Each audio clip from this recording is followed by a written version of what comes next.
So, originally I was planning to have this live stream topic be on ABA, but like I was talking to a friend and they recommended that I do something a bit more uplifting. They said that doing the Disability Day of Mourning live stream and then following it up with a live stream with ABA may be a bit too depressing. I would agree. And that maybe I should put at least one ray of sunshine in between them. So, yeah, this live stream is going to be on the positives and benefits of being autistic. And of course, when this live stream is done, I suggest you join me in the premiere of my first non live stream related video. As I've been advertising stuff, it's my review of Sia's movie music. Da da da da da da da da. I know I'm a bit late with this since there's already plenty of reviews up here on YouTube, but hey, I'm pretty busy. I need to wait until I have some free time on my hands. I haven't watched any other reviews on this movie because I wanted to make sure that all of my thoughts and ideas were my own and that I wouldn't be influenced by anyone else's points, no matter how good. Also, at the end of this live stream, I will be thanking my patrons. I didn't do that last live stream because it was on such a somber subject. But that was just a one-off thing. So I will be doing that.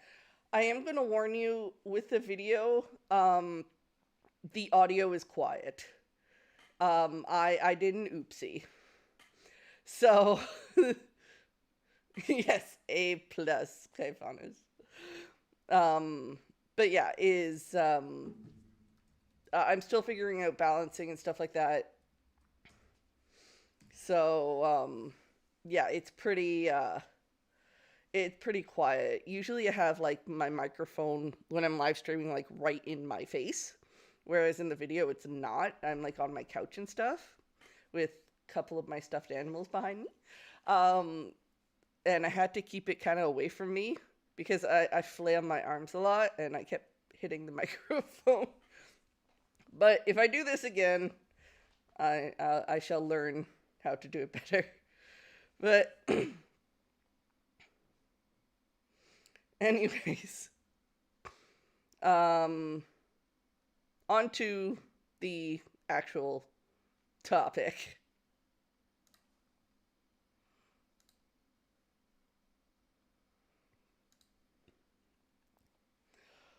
Autism is so often only described by its negative traits. The social deficits, the issues with emotional regulation, the lack of empathy, which isn't a thing that autism causes, and the list goes on and on. However, since the autistic community has been getting larger and louder, we're seeing more lists stating the positives of being autistic. But the lists that state the negatives are still more common. We need to shift the focus from how autism negatively affects not only autistic people, but the people around them, and look at the positives. Because of this strong focus on the negatives, we have people begging for a cure and committing filicide. Check out my previous live stream if you want to learn more about that depressing topic. You don't see lists of the negative aspects of being neurotypical because being neurotypical is seen as the norm. It's literally in the name, neurotypical. And because it's seen as typical, nobody analyzes neurotypicals to find negative traits to put on a list. But I assure you that those negative traits do exist. I'm not going to make a list or anything. I'm not really one for neurotypical bashing. I'm just trying to make a point. The only reason why people describe autism by its negative traits is because it's easier to see the negatives of things that are different. So let's go over the positives instead and show people that different doesn't mean bad. And Robbie, I agree with you. Can we start by bringing more attention to petitions to ban meltdown videos? Yes, there is a petition. Uh, you'll have to look it up. I don't have a link for it right now. But yeah, is these videos that show autistics having meltdowns, and it's like it's usually children. Let's see, is that the one? I believe that's the one. My partner looks like my partner's going to be putting that link in the chat. And I'll be sending it over so it can go at the bottom of the video once it's over. Excellent. So yeah. Thank you, Robbie, for bringing that up.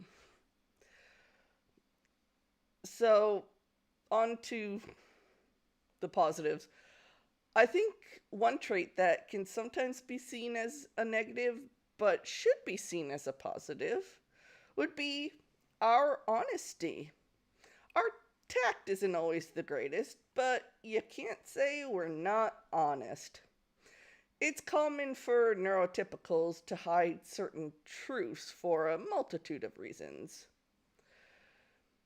From what I can gather, a lot of the time it's because they're worried about making a situation awkward or that they'll hurt someone's feelings. Saying that they're okay when they're not, or saying an outfit looks good when it doesn't. Although here in China, such white lies aren't really a thing. I wonder if it's just more of a Western thing. I would suspect so because it's hilarious when my students meet me for the first time and say, "Hey, oh, you're fat."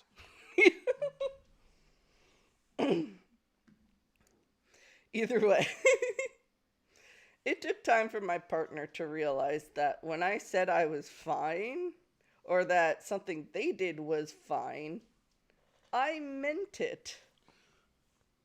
By the way, that word fine in terms of neurotypicals is code speak for something really isn't fine, but I just don't want to talk about it. Yeah, with you having to deal with plenty of passive aggressive people in your life, I have a feeling that it was a pretty drastic change for you to have somebody always say what they meant. Just a little bit. So, if an autistic person says that your hair looks good or your singing sounds nice, they're probably not just giving you an empty compliment. To expand upon this, autistics also rarely play mind games or have ulterior motives. Keep in mind that I'm talking about autistics who don't have co-occurring personality disorders, since I have come across some autistics online who are fans of playing mind games. With that aside, we autistics don't play with people to get what we want, mostly because we don't understand it ourselves, which can sometimes make us the victims of mind games. But we're here to focus on the positives. There are times when my partner and I are invited to a social gathering and I'm not up for going, so I tell them to go without me. This isn't me playing tricks. This is me wanting them to go have fun, to not let my inability to go stop them from going. They know that if I'm in such a state that I need them home with me, I'll tell them that. Oh, geez. Okay. I remember this one time. Sorry. Bit of a tangent, but it's related to this topic. I used to have this friend, And when a few other friends and I wanted to go see a movie, I asked my now ex friend if she wanted to come along. And she said no. So we went to the movie without her. Later, she called me up upset that I hadn't pursued her. She was upset that I had simply taken her word and left it at that. I asked why she didn't just say that she wanted to come. And she said something along the lines of, I don't know, sometimes it's just fun to be pursued. I was so confused. Heck, I'm still confused. This person was very much a manipulator. I'm sure you can guess why she's my ex friend. I think it's this inability to understand why people lie and manipulate that makes us have a stronger sense of justice. Some people chalk it up to us being more black and white thinkers, but not all of us are. I know that I often find myself thinking in shades of gray. Not like the book. Get your mind out of the poorly written gutter. And go to the much better written gutter that you can find almost anywhere else. Exactly. I think it has to do with the fact that we don't understand why there are injustices in the world, so we're more opposed to it. For me, the thought of pushing someone down in life just to bring myself up sickens me. I can't understand how someone would actively make someone else's life worse and just be okay with it. I think it's why it's harder for us to thrive in a competitive work environment. It's more difficult for us to screw over a coworker to reap the benefits. And this sort of thing is why I'm always baffled by those who think that autistics have no empathy. Of course, then there was this study that said that autistics care too much. It was this study done in Brazil, and in it, autistics and neurotypicals had to accept or decline two different conditions. One, fund a good cause at their own expense, or two, support a bad cause in exchange for monetary gain. They had to choose both privately and publicly. Autistics would decline the second bad one, both privately and publicly. But neurotypicals would accept the second one privately more often, but decline it publicly. Now, keep in mind, this is just one study. Don't think that this represents all neurotypicals. I know plenty of selfless and kind-hearted neurotypicals. But in this study, the fact that autistics were less likely to compromise their morals, even in a private setting, was seen as a bad thing. Probably explains why so many of us have so much trouble in a capitalist society. From there, let's move to another moral trait of ours. And that is that we're more likely to be accepting of others. Now, I'm not saying that autistics can't be bigoted. I'm just saying that we're less likely to be, at least when compared to others.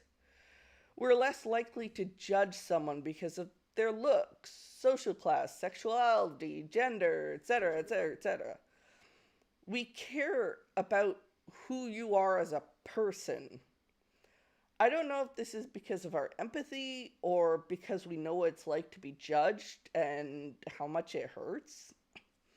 We know what it's like to be ostracized for being different, so perhaps we're less likely to do it to others.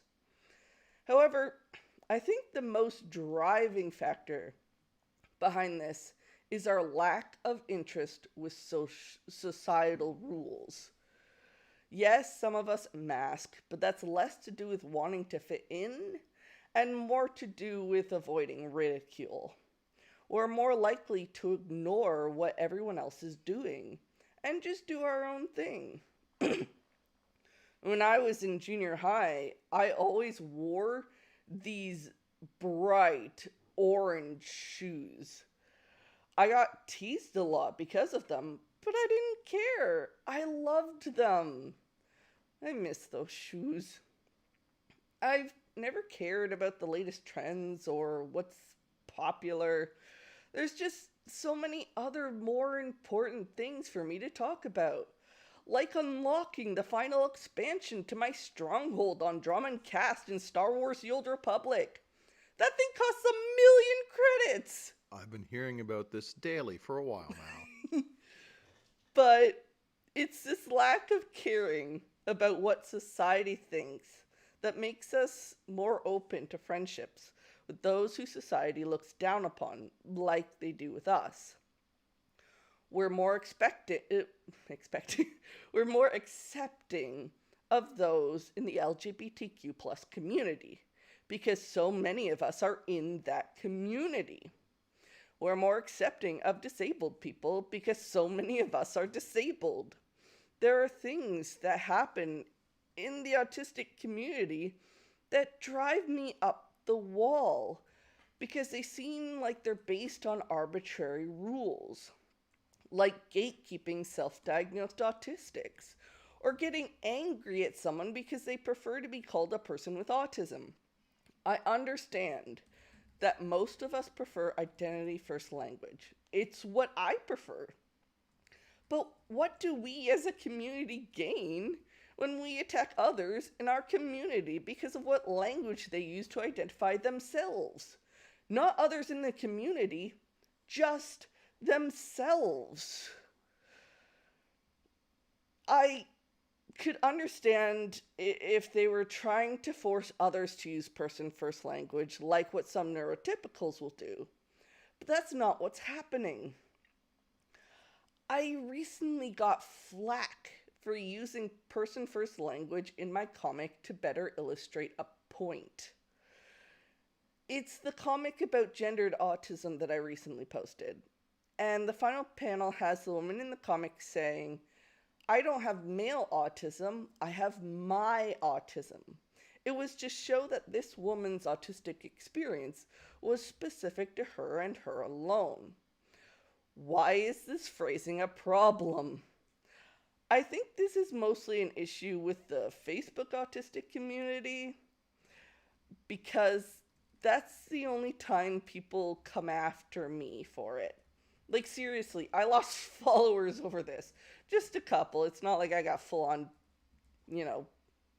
canceled. I don't know. I was told that as an autistic advocate, it's my responsibility to only use identity first language because the community is fighting hard against neurotypicals who say that person first language is the only option. But I feel that as an autistic advocate, it's my responsibility to advocate for all autistics, no matter what language they use to identify themselves. I'm sorry. I went on a bit of a rant. Okay. I'm just still annoyed from that. Just let people identify themselves how they want to, okay? All right. Okay. Back to the positives.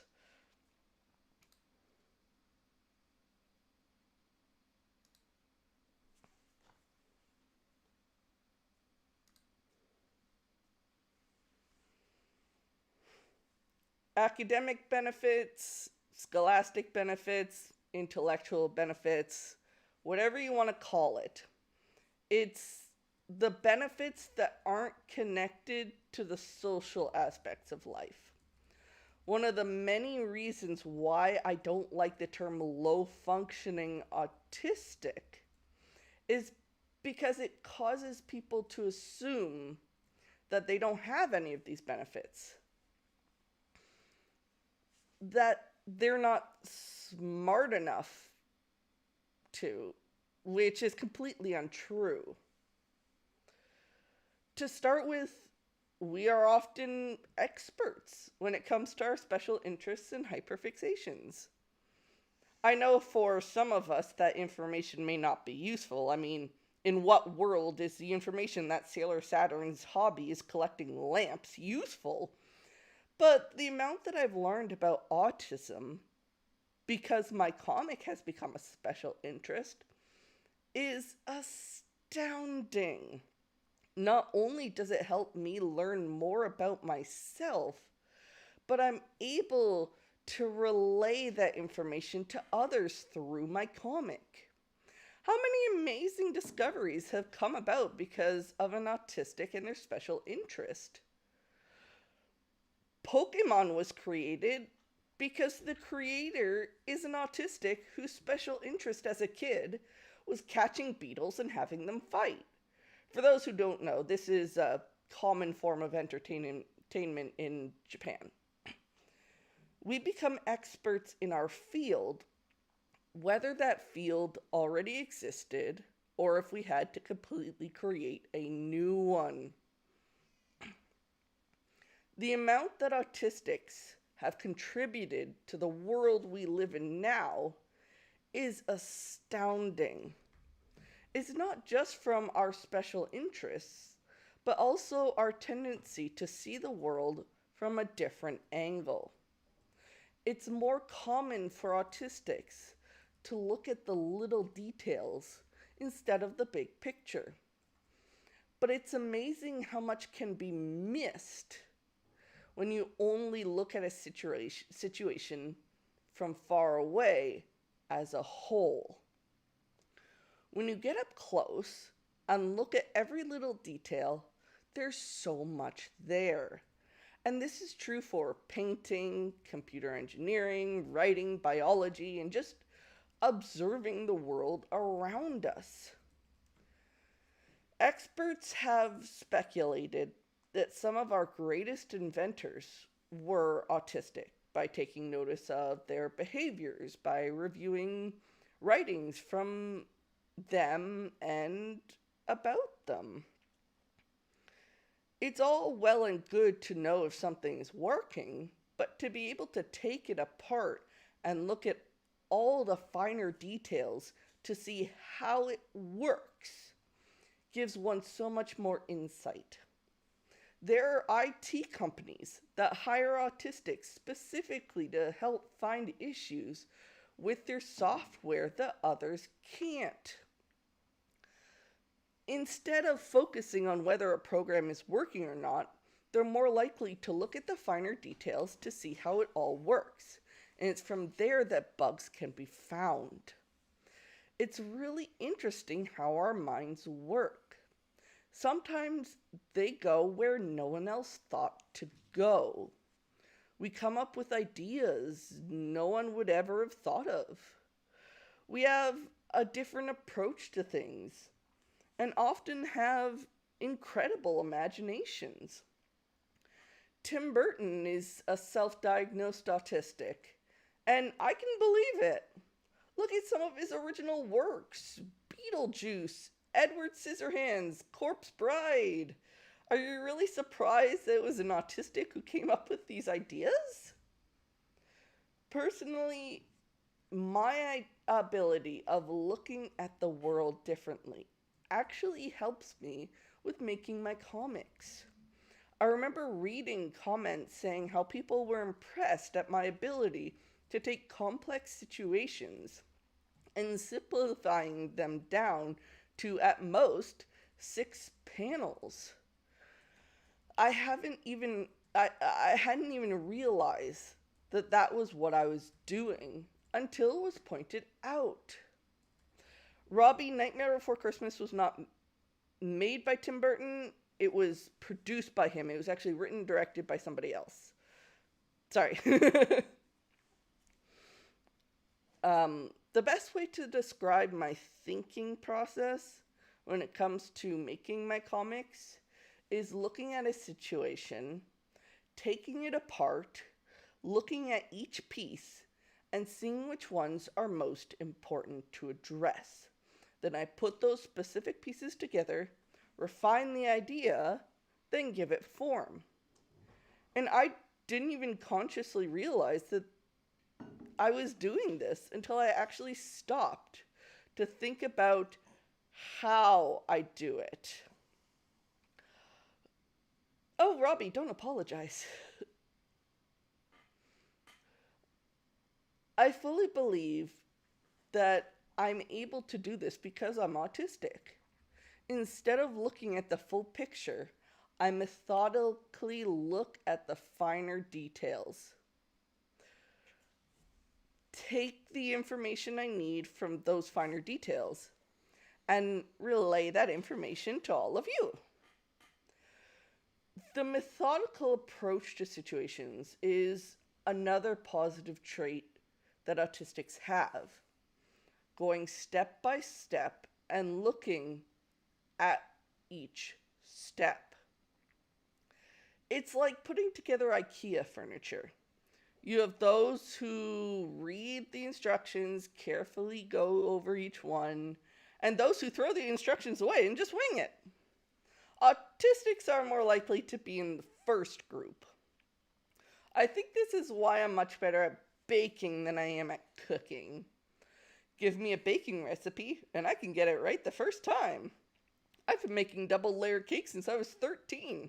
My oldest sister, who helped teach me how to bake, has come to me for baking advice.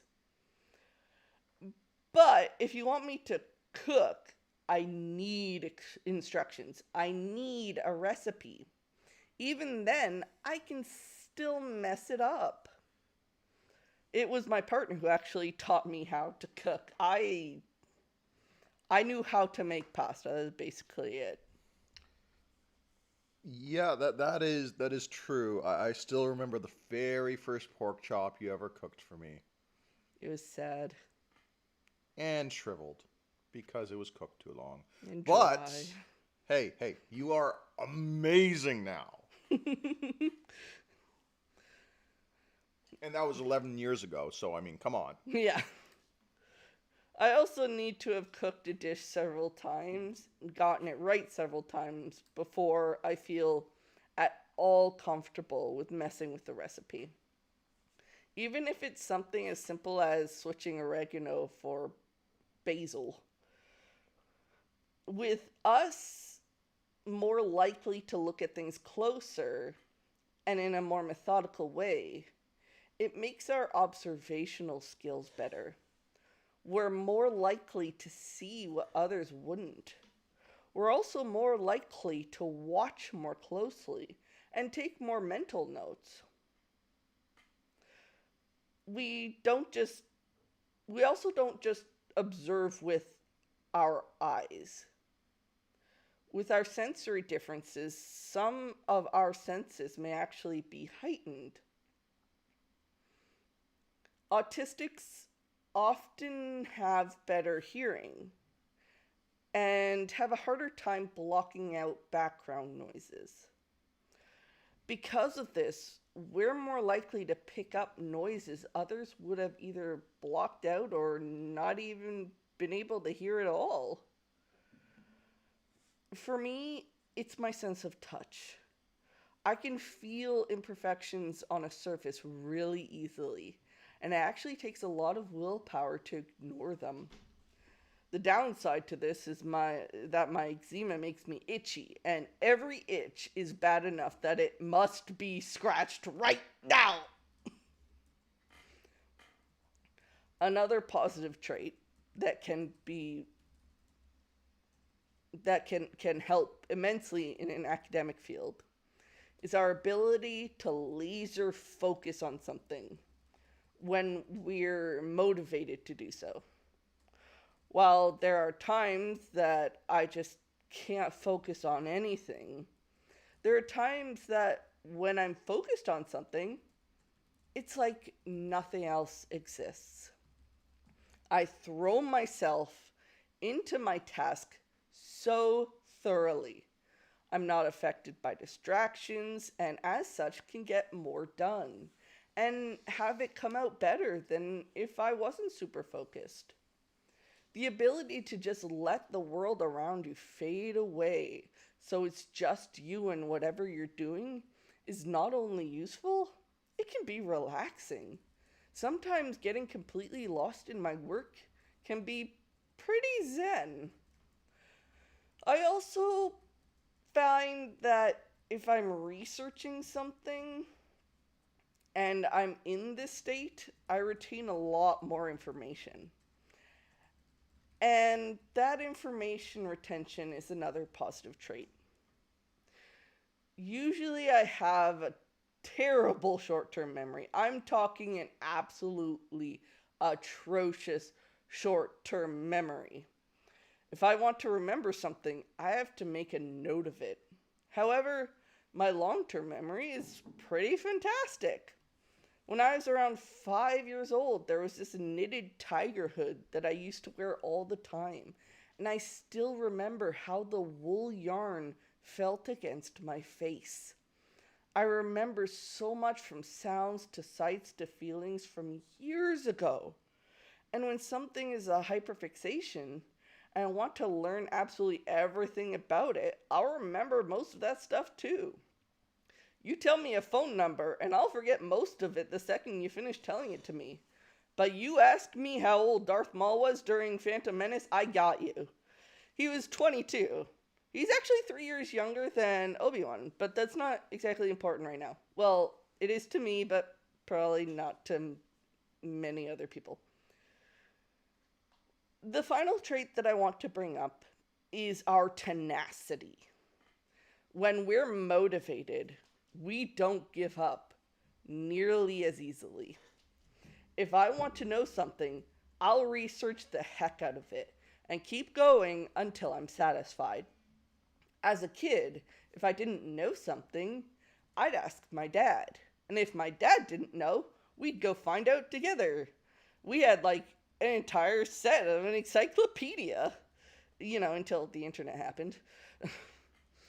I specifically said when we're motivated, because there have been plenty of things that I've given up on.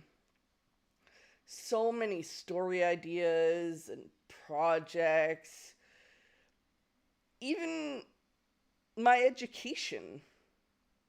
However, let's again look at things in relation to me and my comic, because that's what I know. I've been doing this for 2.5 years now, and I have no plans of stopping. My passion for it is still alive and well. Over time, I've added more and more. I've added the Flashback Fridays. I've added these live streams. I want to add merchandise when I have time to work on it. And who knows what else I'll be adding. It just keeps expanding. And it's my passion and dedication that keeps me going.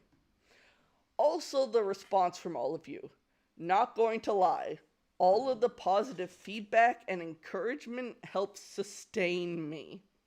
No joke. I want to go to a print shop, have all the fan art I've gotten printed out, and stick them on my wall. Seriously, just thank you for all the love and support you're always sending my way. You're all so amazing. My gosh, you should have seen Teresa at some of the milestones for the production she's been at 1,000, at 2,000 this morning, at 1,000 for Twitter. Like, the giddiness and happiness coming through is incredible.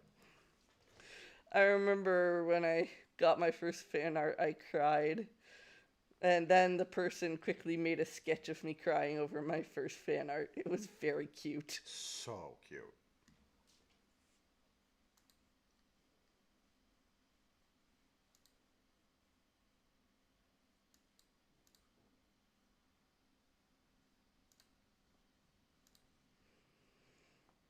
Alright, time to respond to some emails. I've got 2 emails, and first of all, I just want to apologize to the person who sent the first email. It took me so long to get to this email. It was sent to me over 2 weeks ago. And I just feel so bad that it's not getting addressed until now, because last weekend I didn't do a live stream. The weekend before was the disability day of mourning, so I didn't want to answer emails at that time. Oh, can I draw fan art about you and send it to you on Instagram? Oh my gosh, send me all of the fan art. Like, oh my gosh. Just send it all. I love fan art. It feeds me. So, to the first email. I have moved into a different room of the house I live at, and things were moved from one room to the other, which is already heavy. But after less than 24 hours ago, my mother cleaned my room and moved everything around. I don't know where everything is, and my ace ring is gone.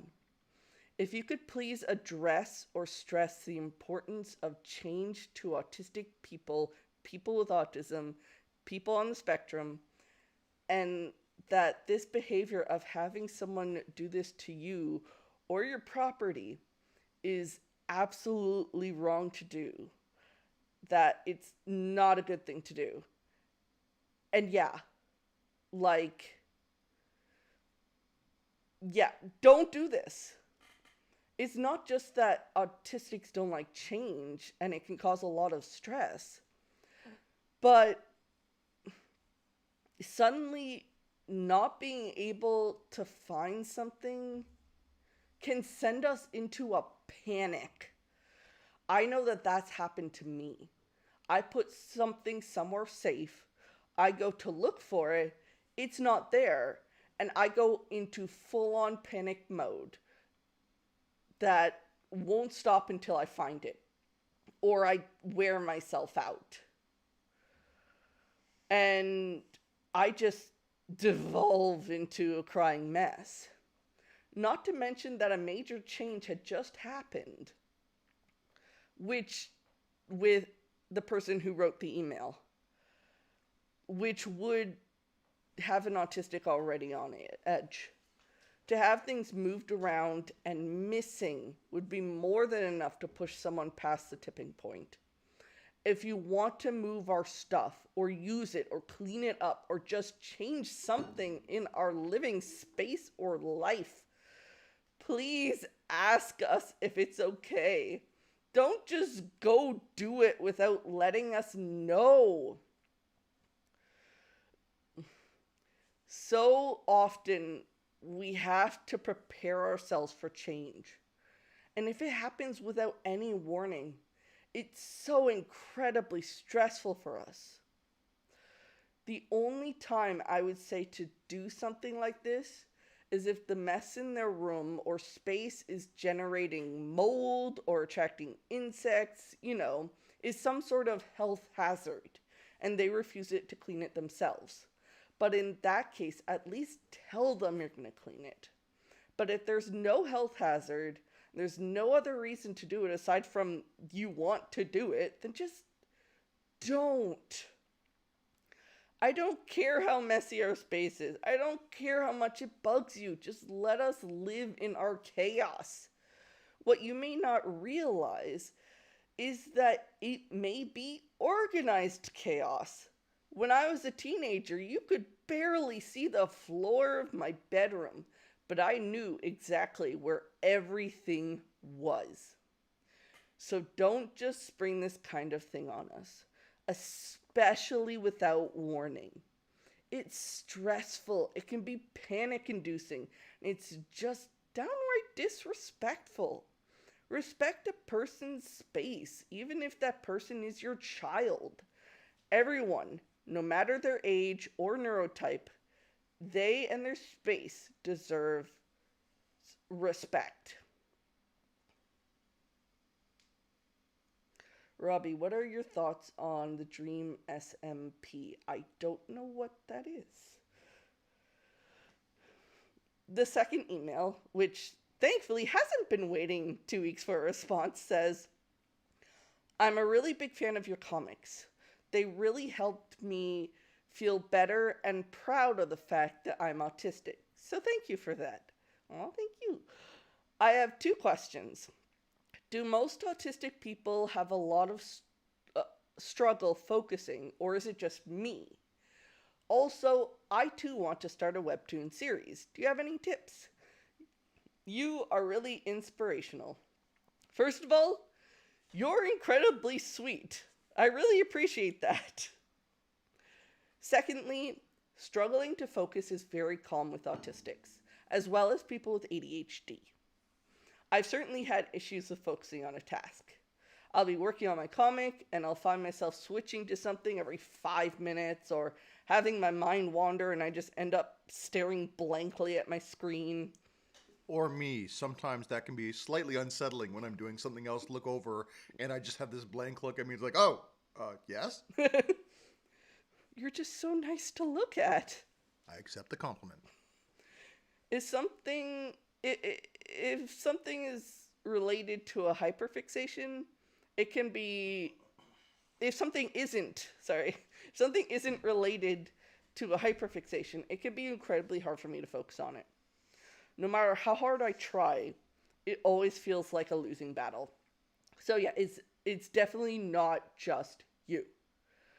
As for your second question, my biggest tips for creating your own series are: 1, have a regular upload schedule. People are more likely to check out your work if it's getting uploaded on a consistent schedule. However, make sure that the schedule is something that you can work with. Don't put too much on your plate, but don't put too little on there either. When I started my comic, I only uploaded once a week, but changed that to 2 times a week a few months later because I found that once a week wasn't good enough for me. Find what works for you. 2, make what you like.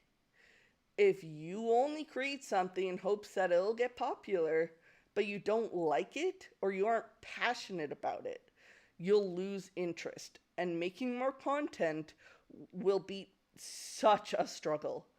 Not only that, but if you aren't enjoying it, then your creation could come off as hollow and forced. There are some comics that I've posted that I've known wouldn't get much attention, but I posted them anyways because I liked them. They make me laugh or smile or have a message that I felt was important. Being an artist means putting yourself out there, your heart and soul.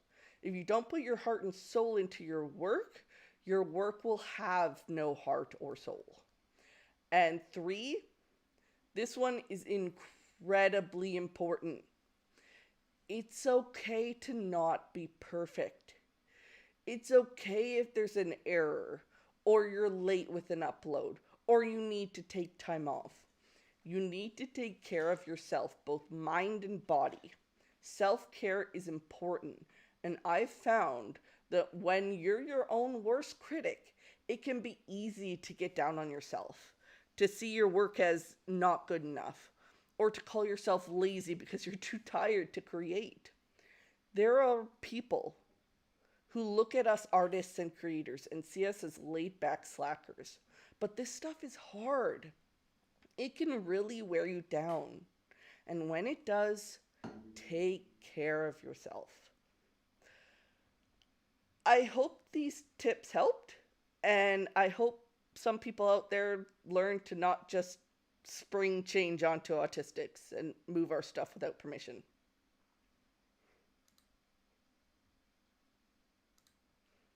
All right, coming to the end. I would like to thank my patrons. Of course, number 1 is my dad. He is always number 1. Then, of course, there's Dominic. Big thank you, Dominic. Then there's Nick. Yes, Nick, I know you're technically not a $10 patron anymore, but you paid for March, so you're staying here until March is over. Just deal with it. Deal with my thanks and gratitude. And of course, all of my other amazing patrons. Bye, Justin! I just thank you so much. He is number one. Hey! I got that reference.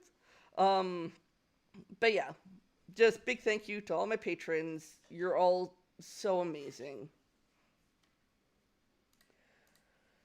So, in like 13 minutes, it's gonna be premiere of my review of Sia's movie music. I'll be hanging out in the chat if you want to join me. My review doesn't have like clips or screenshots from the movie. It's just me. I would have liked to add some of that, but I ran out of time. This video is actually my third attempt at making a review for this movie. In the end, I figured I'd do more like Melina Pendulum. If any of you have seen her videos, they're awesome. She talks about movies and shows without showing any scenes or anything. It's just her talking about them. But she talks about them really well. Her videos are pretty great. I suggest you check her out. So, yeah, I'm going to stop the live stream soon and, get a drink of water, stuff like that. And then hop over to chat in my video. I am going to warn you, the video is quiet. I put that in the comments and I put that in the description. I didn't realize that until yesterday. Because every time I checked it, like I was doing everything with my headphones on. So I didn't realize how quiet it was. So yeah, sadly it is kind of quiet. But to be fair, this is the first time I've done this kind of thing. So that is my excuse. So yeah, hope to see some of you there. Yeah.